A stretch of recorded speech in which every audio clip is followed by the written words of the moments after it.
Welcome to the Binge Thinker for another week. My name is Jamil Raymond. It's an absolute pleasure to have you here. As always, folks, this is a special last episode from my home in Footscray.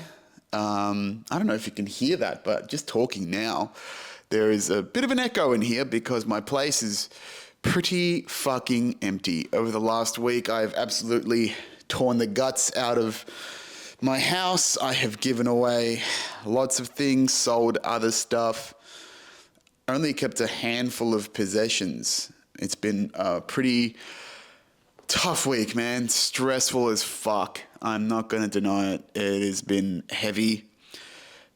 I am low-key anxious every day. Just a low hum of, man, I am really taking myself up to another level here. Just burning everything around me. Not literally, but just completely deconstructing my life to go all in on Thailand and this digital nomad stuff. But I got to do it, man. I got to fucking do it. I won't regret it. I just got to take this fucking leap of faith. But yes, around me, I basically have the remnants of the furniture of my place. The vast majority of it is gone. Most of my rooms are empty. I just tore up my bed head. It was some cheap IKEA shit. Surprising amount of stuff I just did not sell. I just fucking gave it away. I just gave thousands of dollars of stuff to Vinnie's, because there's a Vinnie's up the road. Vinnie's, for the people who don't know, it's a local charity, St. Vincent de Paul. And yeah, man, I've done about half a dozen probably about 10 trips. On the weekend, I had my mate Sam and another good friend Pete come just help me just grab all of the knickknacks and dumb shit that I've got in the house. You know, stuff that I have fucking almost never used. I've given away bottles and bottles of alcohol, crockery, glassware stuff that I have never used. Just utter garbage, in my opinion. Not garbage, I just thought I would be entertaining people more and having more of a life, but sadly, in the 2+ years that I've been here, I have just been obsessed with the work and have been all work and not enough play. And yeah, there's certainly no room for play right now. I've got tension in my neck. I can feel it. I should probably go to the physio. Go to see Boris, my physio, one last time before I get the fuck out of here. It's not a bad idea. I might tee something up tomorrow morning. But yeah, man, fuck. Like, it's crazy. It's just, the amount of shit that I have is just sad. I've just accumulated so much garbage. It's just having all the gear, no idea. Just little knickknacks like, oh, I'll do that later. Oh yeah, that's a cool idea. Oh, yeah, I should keep this. What should I keep this for? And the executive dysfunction that I've had this week is so fucking real, man. I don't know for those who don't know what executive dysfunction is, it's basically when you've got too many open loops, open questions, things to do in your brain at once. And when you've just got so many menial tasks and what do I do with this thing and what do I do with that and how do I get rid of all this rubbish and where do I put this stuff? How do I pack this away? When you're one person and having an entire house to do it all, man, my mental health has taken a fucking dip. Just as far as utter confusion, just walking around, going from task to task. Really, thank fuck for my friends, man. Thank fuck for my friends. You know, and a lot of colleagues and friends of mine have just come up and bought stuff for real cheap, and it's been really nice to connect with people. And everyone's been so nice, and they're like, yeah, dude, you're going to fucking love it, and it's going to be sick. And I know it's going to be, but there's just so much going on right now that I just got to really hold myself, be as mindful as I can, try and drop the anxiety when it comes, because the anxiety is from just not being able to afford shit and just being on the fucking edge. And even if that's right, I'll give you some updates actually. So The coaching deals are still all in the air. I had some meetings last week with one of them. One of the opportunities that I thought was the one that was a written approval to go ahead has turned into a question mark, and I don't know if I'm going to win that or not. And the reason is internally the business had made communications and made some decisions without consulting the right people in the business. So essentially what happened was the HR person, very lovely person, said, yep, we want to have you on for training. Let's set up some time to put on the agenda and set you up in the agenda. I got to meet with one of the heads of operations who was just like, oh, okay, so where are we going to put you? And I'm like, hang on a sec, wait. Basically, I was not positioned with the right person. And what positioning is, you're not in front of the right people who are going to make the decisions. And I was under the impression that they had no head of sales and they really needed some help. It turns out they just recently hired a new head of sales, but no one had consulted him on the fact that you were just going to bring on a sales coach when it's his responsibility to develop a sales team and execute on their capabilities. So realistically, I should have always been positioned with this guy and had a conversation with this guy first. And he's a very nice dude, don't get me wrong. He's not trying to undercut me, but he's like, just honestly right now, man, I don't know where I would fit you. I don't know where I'd fit you in right now because my plan is different to what the others are thinking. And I'm like, yeah, fair enough.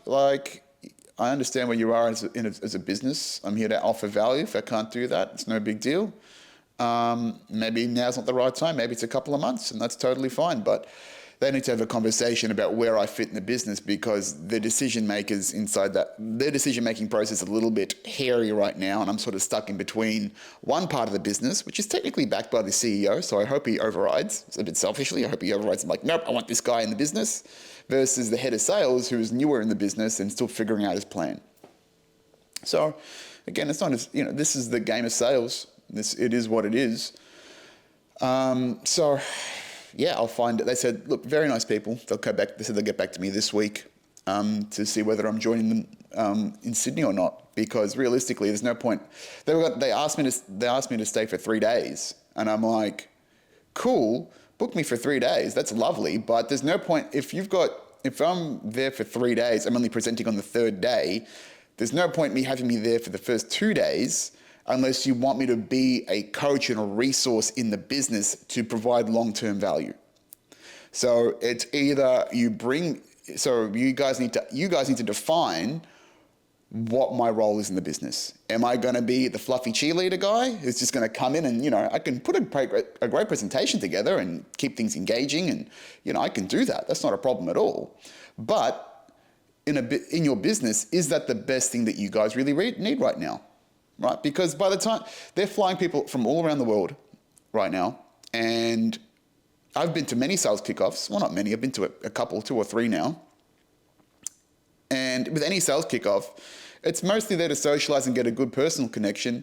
The information that you get excited as, for the new year as a collective. The actual information that I would teach might be fun and interesting, but most of them will forget it by the time they go back to their home countries.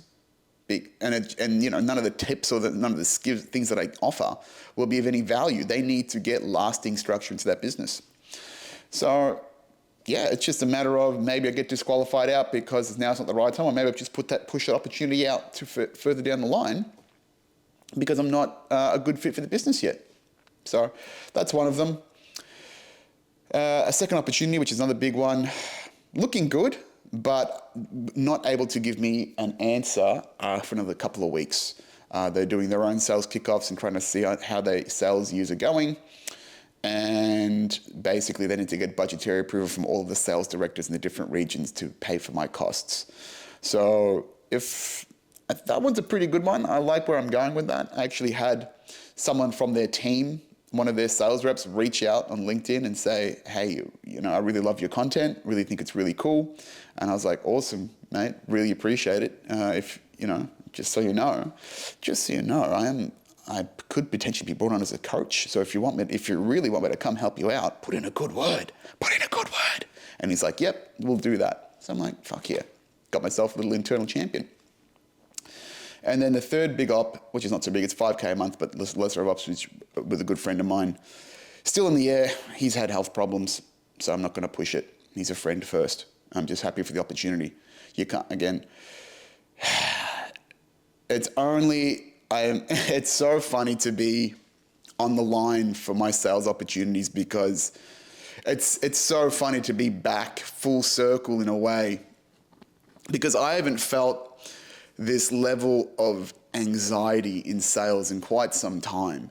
I mean, I did feel it last year because I felt it a little bit twice last year, because again, I was at Cisco, didn't really know what was going on, sort of questioned my ability for a bit. December last year, the year before, for the first half, I had missed my half year quota by 6%. And that was the first time I'd missed a quota in almost 10 years, and I was infuriated. But then 6 months later, I'm top 1% in the world. And this time last year, it was almost the end of the financial year. It was the last week of the financial year. And I was getting anxious about getting to the top 1% and whether I would achieve that or not.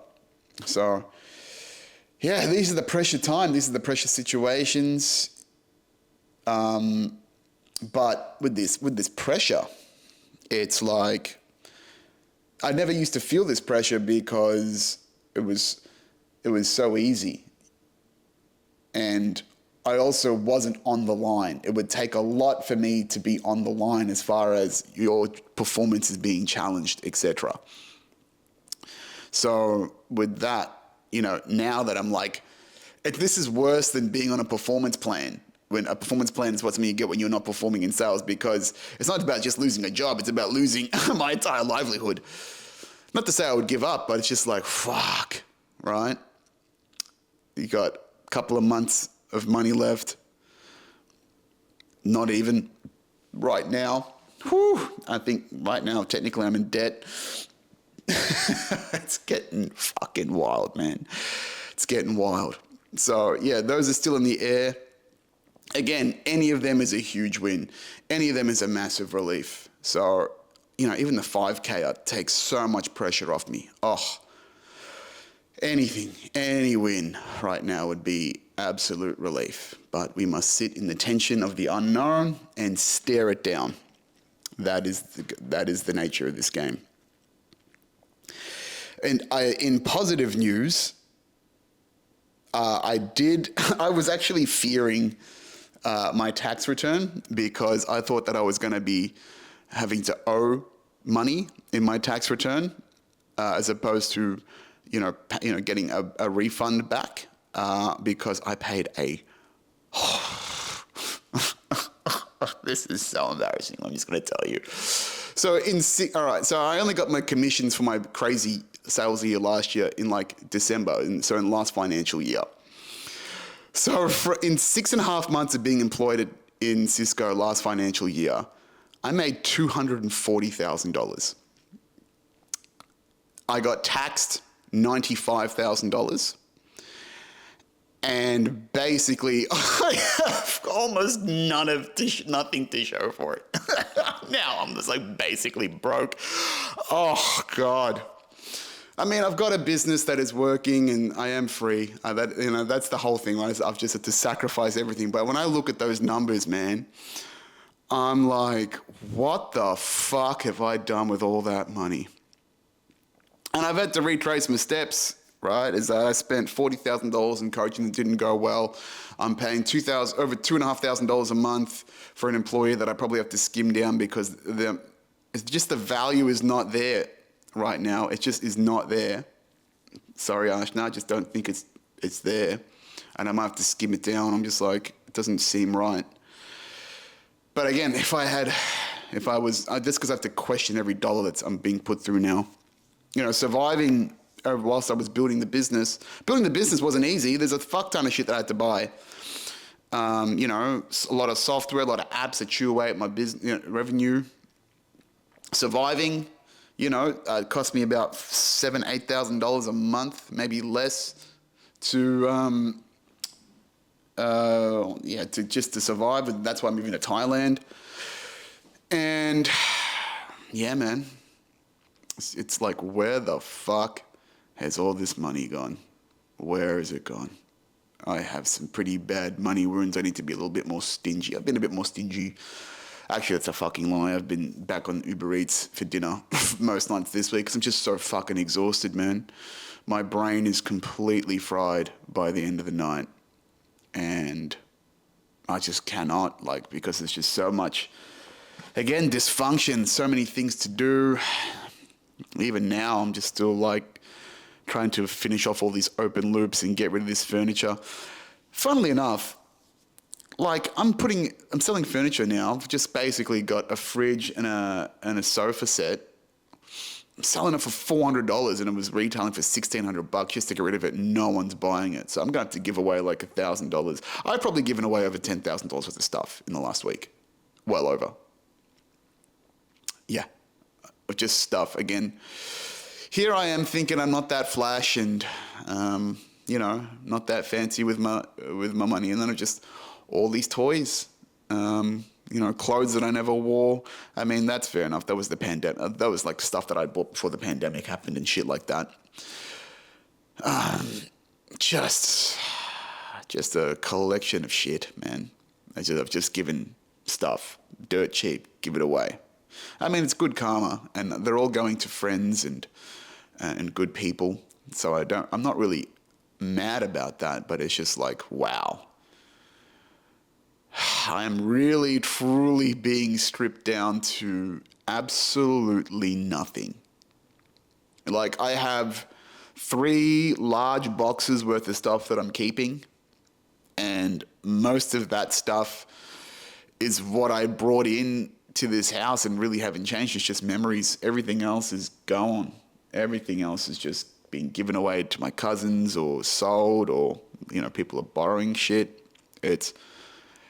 I've come full circle, in a way, to when I broke up with Case 4 years ago. And yeah, just fucking, I actually have less than that this time. I literally am going to have 2 suitcases and a backpack and me jumping into the abyss in a different country. So yeah, but I mean, yeah, with the tax return, sorry to come back to that. That'll give me 12 grand in cash. I have a couple of bills to pay, which might take me down to about 9 grand. 9 grand is a month and a half in Thailand, 2 months probably, based on the fact that I've actually already paid for my month in advance. And yeah, I've got to make things work and hustle. Man, it's a big, big leap of faith. But, I mean, again, worst case scenario, I just fucking get a plane ticket home, live with my parents a bit, find a job. I wouldn't give up on the business. I just need to find better routes, even though, going back to my parents' house. Ugh. No, thank you. I'll tell you what, man. Parents,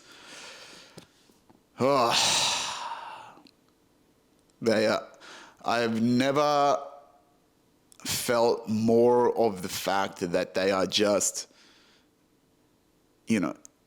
people, they're just done as human beings. They are not growing as people. They are, they are just caught in their own horse shit. They both know I've been moving for weeks. I told them, no, hey, how's everything? Are you okay? How's everything going? Do you need any help? None of that. Absolutely none of that. I caught up with my brother earlier this week and I asked him, what's going on with them?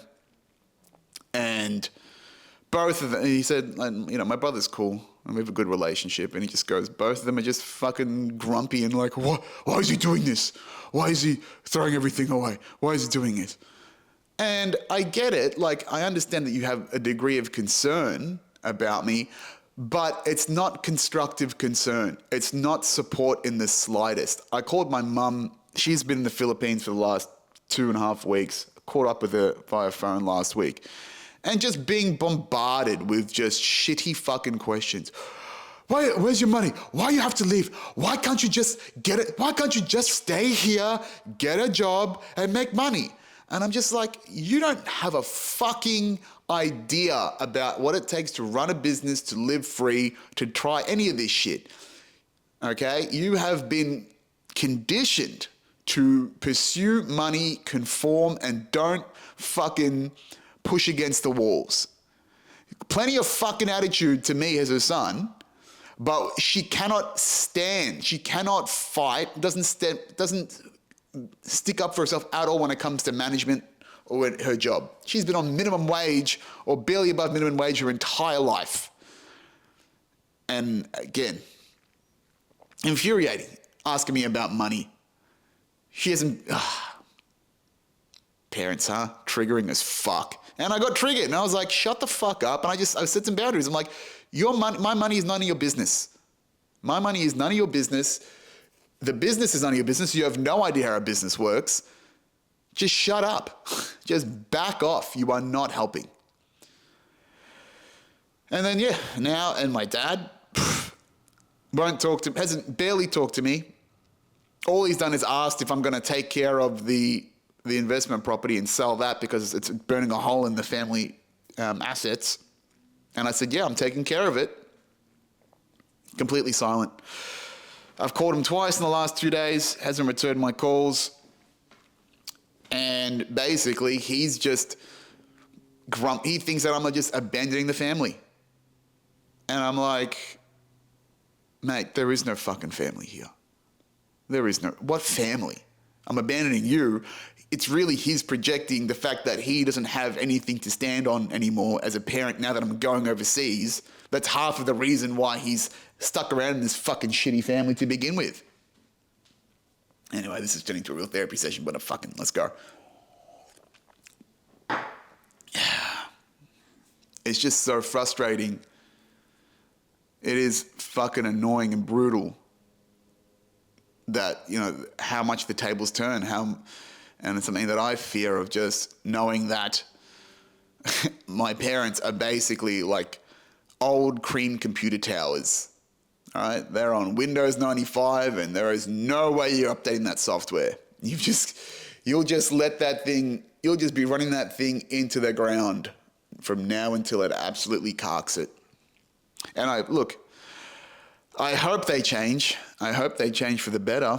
But realistically, they're just gonna be slowly pushed off into the sunset, complaining about back in my day in the Liberal Party, and just not getting the world, watching it slip away from their hands, like they ever understood it in the first place. Like anyone really understands this world, right? Oh man, this is getting real morose, but hey man, this is where I'm at. This is where I'm at.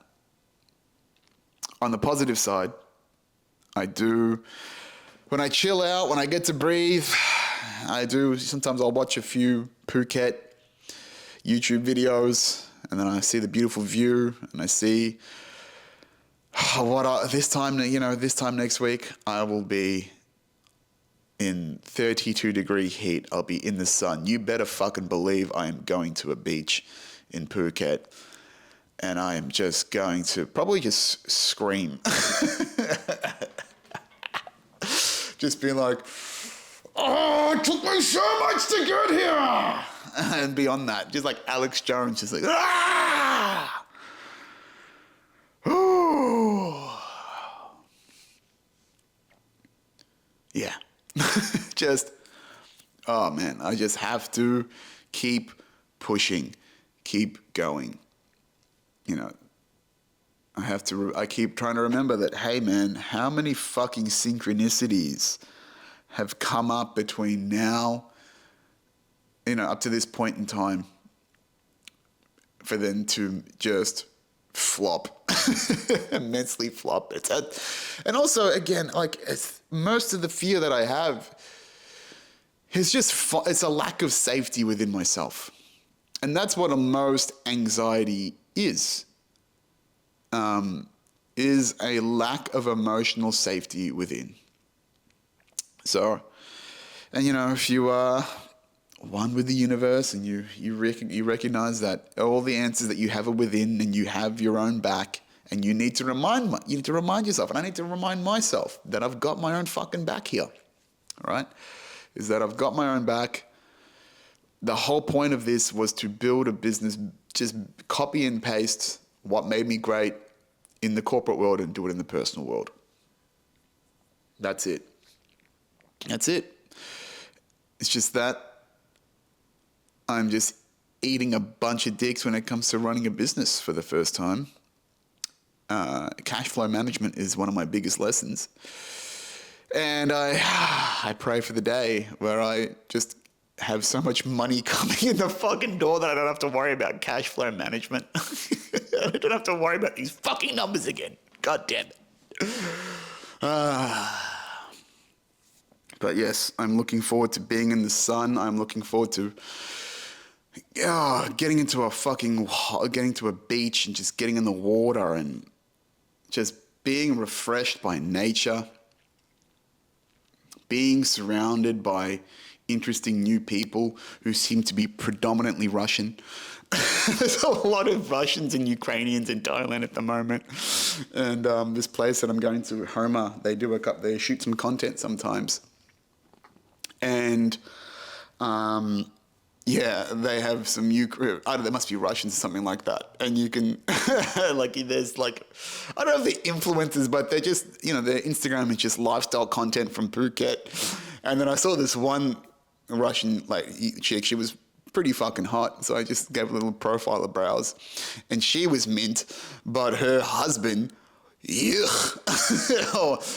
classic Russian burly bear.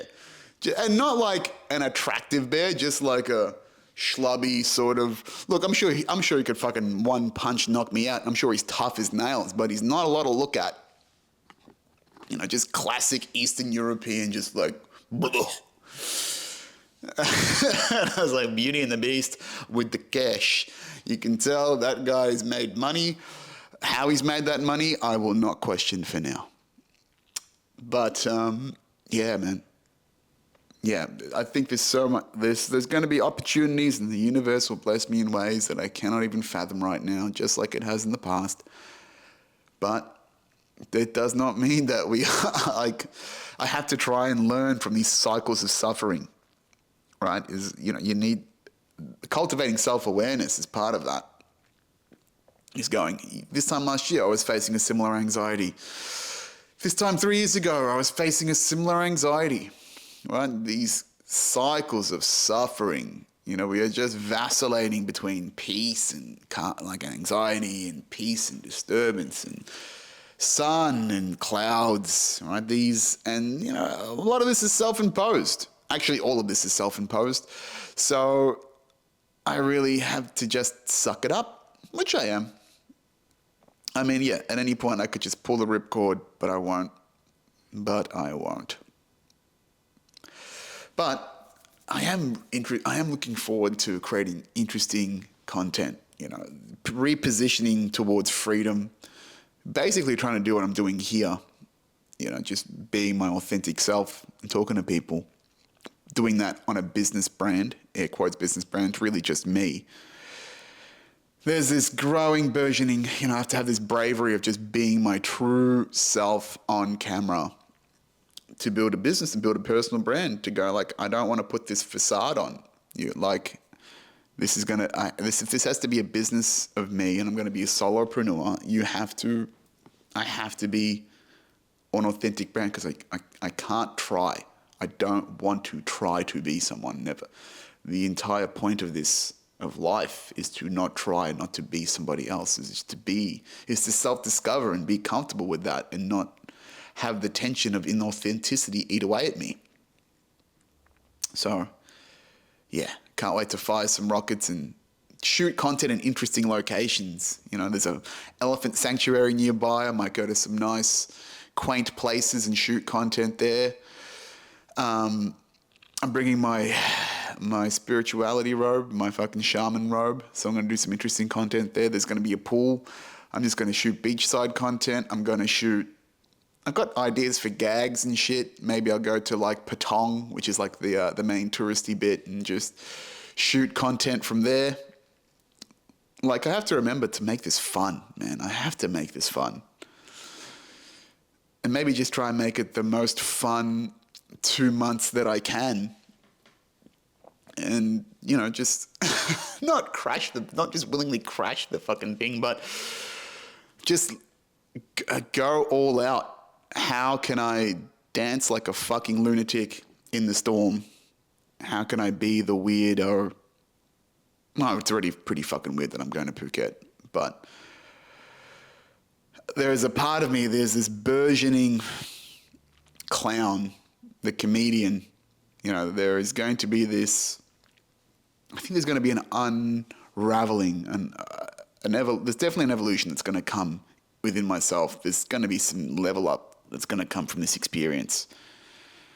You know, every time when I smoke and I chill out and I get to self-reflect and I get the anxiety of the day gets to ease off a little bit, you know, the intuition comes, the excitement comes, the level, like the energy comes of, you know, something coming through, something in the ether. So that's why I keep going. That's why I keep pushing, because I'm like, at the deepest part of myself, I go, something's here. Something is here. All right? So these new levels higher require a new depth within to get there. New levels require new disciplines. And I need to probably think about how I re-articulate discipline. And how do I adjust to this new world that I'm in? I won't know till I get there. I'm going to take a couple of days off. Once I get there, I can't wait to take a couple of days off and just not be uncomfortable. Gonna get a fucking massage or two above the waist, shoulders and neck. Gonna get me just to the beach. Yeah, man. Just some relief. Some fucking relief. Whoo! But this is what we do. This is how we do. More positive stuff. Filming this on the Monday night. Fucking Biden's out. Didn't see that coming. Hey, I ain't quitting. I ain't stopping. I ain't doing. Biden, no one wants you, and you can't even finish your sentence. It's time for you to go. All right, I'm tired. I mean, it's over for the Dems. They have fucked it. No one's going to back Kamala. Will they stay indoctrinated to Trump? Will they stay indoctrinated and keep RFK out? It's interesting, man. It's all fucking... the next season of America and the World is just getting fucking crazy, man. And don't forget, like, this was kind of predicted, you know, when post-pandemic, when we were like, oh, what's going on in the world, and how do we do these things? And you know, I remember just vaguely seeing that, yeah, there's going to be a recovery, there's going to be a big ass dip, so you better fucking keep your head down. Keep your fucking head down for a little bit. But yeah, you got to have a long-term vision on this shit, man. I have a long-term vision. And I will be, you know, I got to think about 10 years down the road. Everyone should be, right? Because 10 years will come, and this next 10 years is going to be fucking weird, dude. It's going to be so fucking weird. We're going to see the proper decline of the US empire. We're going to see AI completely transform jobs and the economy. And the real difference The winner, it's such a simple and defining line. Who has money? If you have money and you have the ability to capitalize on opportunities or protect yourself, keep your distance, go somewhere where the chaos is not so fucking chaotic, which could be Thailand, could be Southeast Asia, could be the move. Dubai, another good location. If you've got the money and the means to protect yourself, great. And that dividing line is wealth, right? If you've got nothing, if you're just entering the workforce, if you're living hand to mouth, if you don't have value generating skills, and you can't pick up a fucking trade in the next 5 to 10 years, you are fucked. I wish I wasn't so fucking negative about this, but man, this inflation won't go down. It never goes down. Purchasing power never fucking balances out. And no one I saw this thing, this not diagram, I guess you would call it a graph. There it is. A graph where the number of software developer roles over the last 6+ months has drastically decreased because everyone's relying on AI to build their own shit quickly and they don't need humans. And this is exactly what I was talking about. And I should probably find that fucking graph and put it up to go, this is what I'm talking about. Technical jobs are going to be replaced by technology. This is exactly what I've been fucking talking about. And yeah, it's just going to, man, it's just going to be so crazy. So fucking crazy, man. And then, again, we talked about the fucking robots with the fucking guns on their back and shit. What is going to happen? What is going to happen?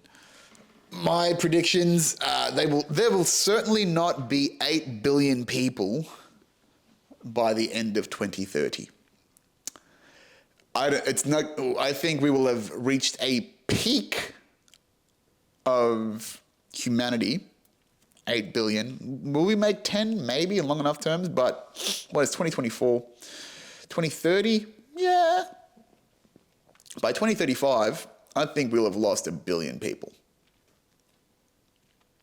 I don't really have a lot of data to back that up, but there's just something catastrophic is going to happen that is just going to just shake off the tail end of humanity for some reason, right? It could be the sick, it could be, underserved, what's the unprivileged? No, disadvantaged. It's going to be people that are too reliant on the systems. I mean, look at the CrowdStrike. There's this massive global IT outage in CrowdStrike that's exposing, there's a huge IT outage, millions of devices, airports in disarray, systems completely fucked. And that's just from one software update. We're starting to realize that, and it wasn't because of CrowdStrike was the problem. Well, it is CrowdStrike is the problem, but also Microsoft, who has such a reach as an ecosystem, as a platform. If you were to fuck with Microsoft at this point, a whole chunk of the planet goes offline. So what happens when there's a solar flare, or there is, a solar flare that knocks out all of our electrical systems and our technological systems? What if something exploits Microsoft, which it definitely will? One of the other things was something that stuck out in my mind. I think it was Delta or Southwest Airlines. They're still using software from Windows 95.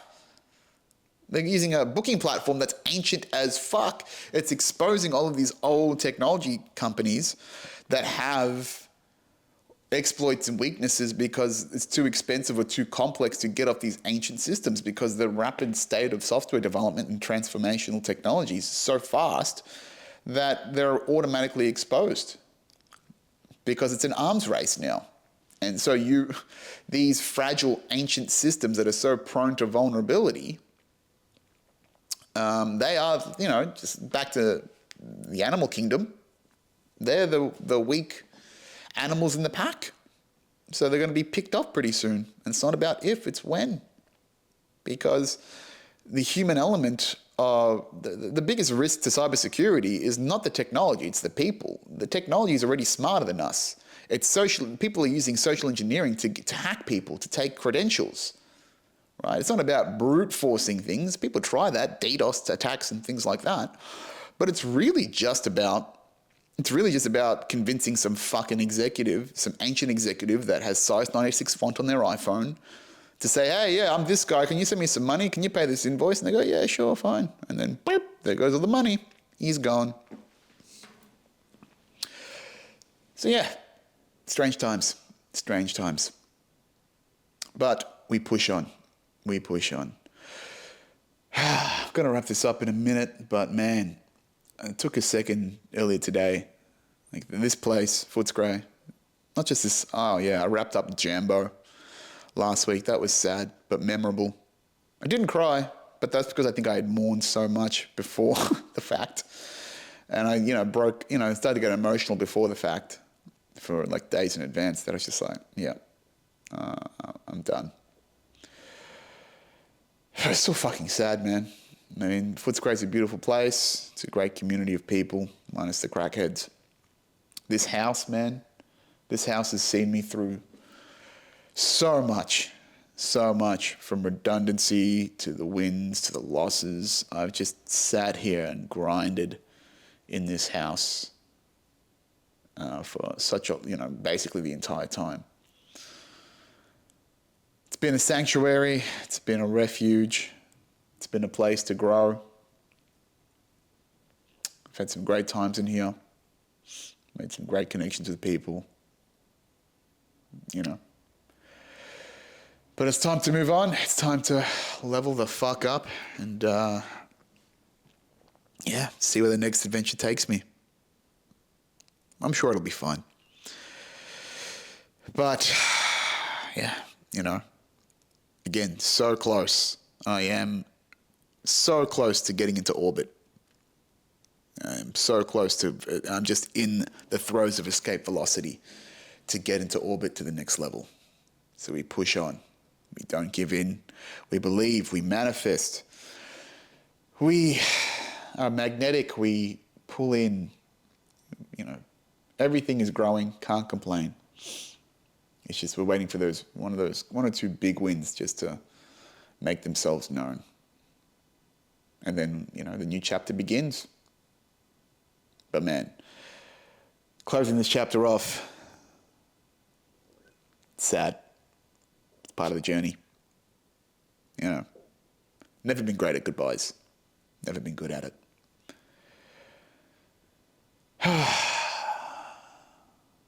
But alas, we must push on. We must keep living. We must go on the journey. Put another coin in, press continue, and have a bit more fun. Fuck, I'd love to have some fun. And that's it for this week, folks. RIP to a beautiful place, a beautiful home in Footscray. The next time I will catch up with you, it will be in sunny, beautiful Thailand, and I am pretty fucking sure my demeanor will be completely different. But allow me to wallow, if you will. Well, you already have, unless you've switched off by now, which then you wouldn't have known anyway. So thank you. Thank you if you are here, still here. Thank you for your presence. Thank you for the free therapy session. Thank you for letting me fucking spill my guts for a minute. And then we'll be back to teaching, being of value, being of service to you yet again. All right, folks. TechSales.academy, school.com/Tech Sales Academy. Free community for, if you want to join the community, it's growing. I'm loving that it's growing every day. New people, new members. I'm loving it. Again, plenty of green shoots. Come hang out there. All my transformation stuff, all my systems, all my tools will be there in time. All right. Love yous all. See ya in Phuket. Ciao for now.